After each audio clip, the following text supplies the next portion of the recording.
Today we're going to share a story, a really heartbreaking account of a young life tragically cut short. And the relentless search for answers that completely gripped the UK. It's a story that takes us to West London back in the summer of 2014. And it introduces us to a really remarkable girl named Alice Gross. We'll walk through the events, surrounding her disappearance, the huge investigation, and the, frankly, chilling discoveries that followed. We're piecing together the information from the sources we've looked at, trying to understand what really happened here. Alice Poppy Madeline Gross. She was born on Valentine's Day, February 14th, 2000, in London. She lived in Hanwell, West London, with her parents, Jose and Rosalind, and her older sister, Nina. And Alice was, everyone says she was just this vibrant, deeply creative person. She loved drawing, getting her imagination down on paper. Music was also a huge part of her life. She played piano, violin. And apparently she wrote and sang her own songs, had a beautiful voice. Her creativity even stretched to fashion, designing her own clothes. Get this, she even designed her prom dress years ahead when she was only 11. Now, around 13 or 14, she did start to struggle with anorexia, which meant she was quite underweight, physically frail. But despite that, her family, her friends, they all remember her as this happy, engaging person, someone who really cherished life. So that summer, 2014, Alice is 14 on her school holidays. She decides to go for a walk. It's August 28th, about 4 p.m. And she sets off along the path by the Grand Union Canal, a familiar route. And after that, Alice Gross was just never seen again. Back home, an hour passes, then maybe an hour and a half. Her parents start to feel that knot of worry, right? They call her phone, straight to voicemail, which could mean it's off, or maybe the battery's dead. Initially, they probably thought, okay, dead battery. But as the evening went on, and still no Alice, panic started setting in. Real panic. They're calling friends, relatives, asking everyone, but nobody had seen her. Nobody had heard from her. So with nowhere else to turn, they called the police. Reported Alice missing.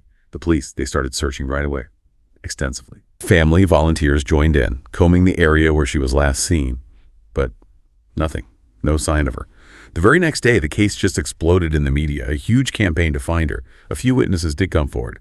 A couple said they saw her walking along the canal around 5 p.m. that day. But really, those early stages, agonizingly few solid leads.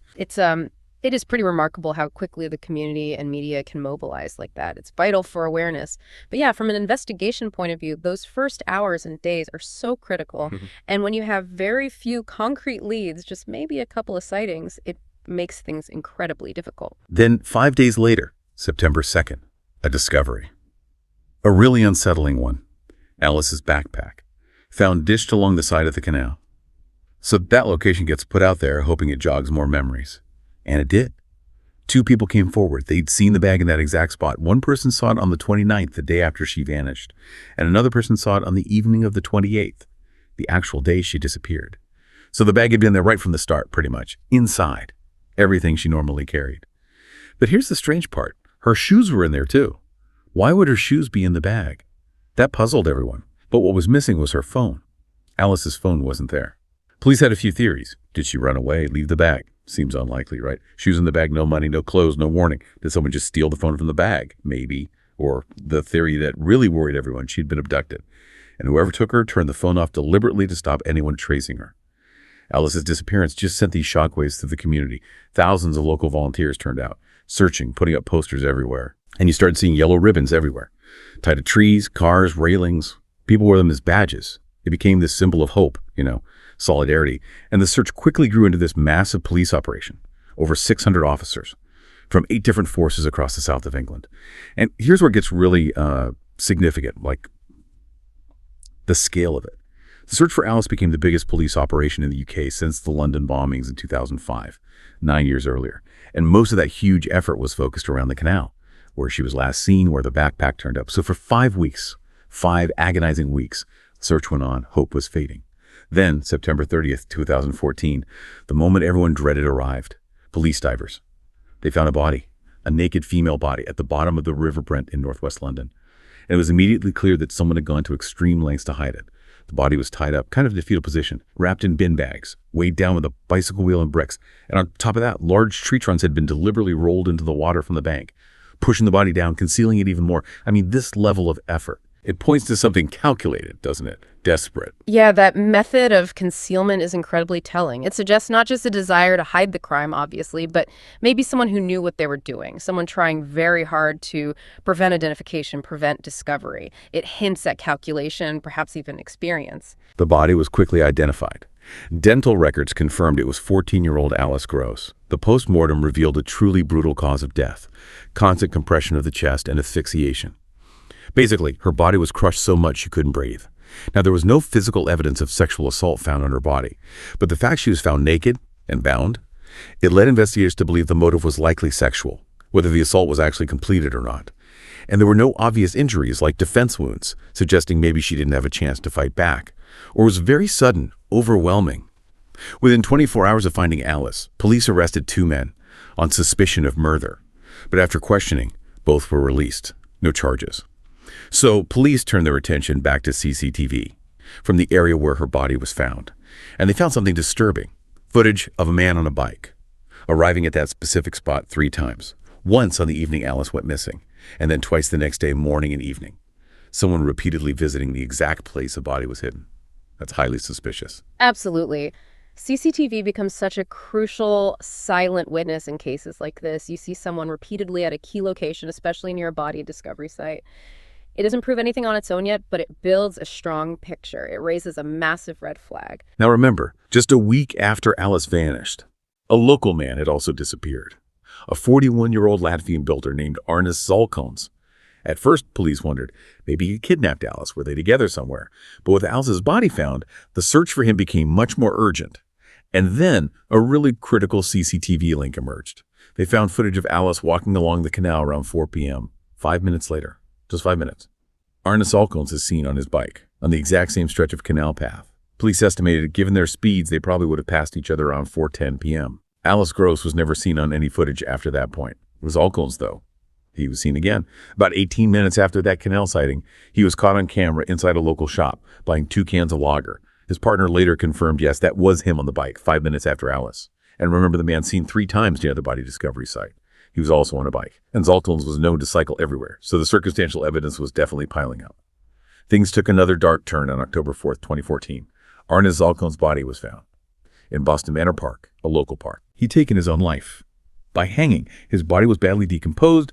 The estimate was he'd been there for about a month, which is roughly the same amount of time Alice's body had been hidden before discovery. This just intensified police suspicions massively. It looks like he might have been evading capture. So they dug deeper into his background, and what they found was chilling, a lengthy, very disturbing criminal record. Back in 2009, he'd been arrested for sexually assaulting another 14-year-old girl, and this happened just 2 miles from where Alice's body was found. Those charges were dropped, though, because the victim was apparently too traumatized to go through with the court case. But then, digging even deeper, his record from Latvia. In the late 90s, early 2000s, he served 7 years in prison for murdering his wife. He also had other charges: weapon possession, assaults. And almost as soon as he got out of prison in Latvia, he moved straight to the UK to start a new life, it seemed. Yeah, that history, it's hard to ignore, isn't it? Especially the previous murder conviction and then the arrest for sexual assault involving a minor same age group. It paints a very, very clear pattern of violence. And the victim profile consistency is disturbing. It suggests a deep-seated danger. Now, Alice's phone. It wasn't found with Zalkons when his body was discovered. But when police searched his home, they took his electronics, and they found out that on September 3rd, the day before he killed himself, he'd searched online for news about Alice Gross's disappearance.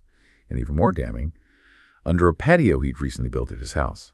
Police dug something up, a smashed white iPhone. The serial number was missing, so they couldn't be 100% certain, but it was the exact model, the exact color phone that Alice had. Another really strong piece of circumstantial evidence pointing right at him. So, with his body recovered, police could now test the crime scene again, specifically for his DNA. Was it on Alice? Was it near where she was found? Because up to this point, it's all circumstantial, right? His past, the phone maybe, the CCTV, there was no sign Alice even knew him. There were different ages. She was apparently quite shy. So if his DNA was there, that would be the direct link, definitive proof. But this is where things get really murky, especially looking at the public information, the sources you've shared. There's just loads of conflicting reports online, mostly because there hasn't been one single official, detailed police statement covered all the forensic results. So some sources, you'll read, they found Zalkons' DNA on a cigarette butt, just meters from where Alice's body was hidden. which would confirm he was right there, corroborating the CCTV. Other reports say one of the bin bags used to wrap Alice came from a roll of bags taken from Zalkaln's workplace. And then, more significantly, some sources state flat out, his DNA was found on the bin liners themselves, on Alice's shoes in the backpack, and even some reports claim on Alice's body, specifically her genitalia. But then, there are other sources that claim absolutely no DNA evidence linking him was found at the scene at all, or that anything found was inconclusive. And the fact there were no defense wounds, no confirmed physical evidence of sexual assault, that made some people question those reports of DNA being found directly on Alice. Yeah, this really highlights a major challenge, doesn't it? When you're trying to piece together a case from public, sometimes unofficial, fragmented information, without that clear, authoritative statement from the police detailing exactly what was found and what wasn't, it's almost impossible for the public to reconcile these contradictions. It really makes you think critically about how information gets out there versus what's actually definitively confirmed. It leaves this lingering uncertainty. Absolutely. And that uncertainty feeds into the lingering questions that still hang over this case. Like, why were Alice's shoes in her backpack? If Zalkalns did it, why put them there? What was the point? If Alice somehow put them there herself before anything happened, why? It just feels odd, a strange detail. And why was her body naked and bound if there was no physical proof of sexual assault? Was it just about making disposal easier or hiding identity? Or was a sexual assault planned but interrupted or not completed? We don't know. And Alice's clothes, apart from her shoes, were never found either. Where did they go? So these questions, they just remain. But despite all that, in January 2015, the police made their official announcement. They stated that all the evidence they had firmly pointed towards Ernest Zalkalns, and their conclusion was if he hadn't already died, he would have been charged with the murder of Alice Gross. The story of Alice Gross is it's chilling, and it's a profound reminder, isn't it, of the dangers that can exist unseen, and the utterly devastating impact one act of violence has on a family, on a whole community. And while the police did officially close the case, saying Zalkalns was responsible, the public record, the information out there from the sources we've looked at, it leaves these unsettling gaps, especially around that crucial DNA evidence. It's confusing. It's a story that really compels us to remember Alice, this creative, vibrant girl whose life was just stolen far, far too soon. This case really shows that difficult balance, doesn't it, between an official conclusion and the uncertainties that can just linger when a full, completely undisputed story isn't available. What aspects of this story, this really difficult story, stand out most to you? Thank you for joining us for this deep dive into a case that still resonates so deeply. We hope by talking through these events, we've offered maybe a clearer understanding of this tragic investigation. Until next time, stay informed.